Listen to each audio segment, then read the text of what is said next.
षष्ठी पूर्ति पूजा क्या होती है, जानिए। उम्र के 60 साल पूर्ण होने पर क्यों किया जाता है ये धार्मिक अनुष्ठान। षष्ठी पूर्ति पूजा इस बात का प्रतीक है कि व्यक्ति ने अपने परिवार और गृहस्थ जीवन की सभी जिम्मेदारियां सफलतापूर्वक पूरी कर ली हैं। इस चरण के बाद दंपति अपना ध्यान धीरे धीरे आध्यात्म और ईश्वर भक्ति की ओर केंद्रित कर सकते हैं। परंपरा के अनुसार यह विशेष समारोह 60 वर्ष पूरे होने के बाद 61वें वर्ष की शुरुआत में मनाया जाता है। षष्ठी पूर्ति पूजा हिंदू परंपरा का एक विशेष हिस्सा है। ये पूजा उन लोगों के लिए कराई जाती है जिन्होंने 60वां जन्मदिन या इतने ही साल का वैवाहिक जीवन सफलतापूर्वक बिता लिया हो। मान्यता है कि षष्ठी पूर्ति पूजा करने से परिवार को भगवान का आशीर्वाद प्राप्त होता है।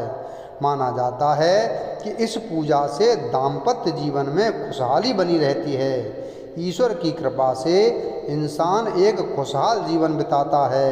इसे षष्ठी अब्दा पूर्ति नाम से भी जाना जाता है, जिसमें षष्ठी का अर्थ 60 और अब्दा का अर्थ वर्ष और पूर्ति का अर्थ पूरा होना है। शादीशुदा लोगों के लिए षष्ठी पूर्ति पूजा एक तरह की सिल्वर वेडिंग एनिवर्सरी सेरेमनी जैसी ही होती है, जो किसी जोड़े के 60 वर्ष तक सफलतापूर्वक शादी के बंधन में बंधे रहने के उपलक्ष्य में मनाई जाती है। यह पूजा बताती है कि व्यक्ति ने अपने परिवार और घर के प्रति सभी जिम्मेदारियों को सालों तक अच्छे से निभाया है। अब उम्र के एक पड़ाव पर व्यक्ति या दंपति अपना ध्यान अध्यात्म की ओर मोड़ सकते हैं। इस अवसर पर घर या मंदिर में पूजा का आयोजन होता है। हिंदू रीति रिवाज में की जाने वाले अन्य पूजा की तरह ही इस पूजा में भी कलश स्थापना और हवन कराया जाता है। भगवान को धूप दीप फल फूल और भोग अर्पित किया जाता है। फिर भगवान से आशीर्वाद बनाए रखने की प्रार्थना होती है। षष्ठी पूर्ति पूजा में विभिन्न प्रकार के अग्नि अनुष्ठान भी किए जाते हैं, जैसे नवग्रह अग्नि अनुष्ठान, मृत्युंजय अग्नि अनुष्ठान और आयुष अग्नि अनुष्ठान। समारोह की शुरुआत यमुना और गंगा पूजा से होती है, जिसके बाद नंदी पूजा कलश स्थापना कराई जाती है।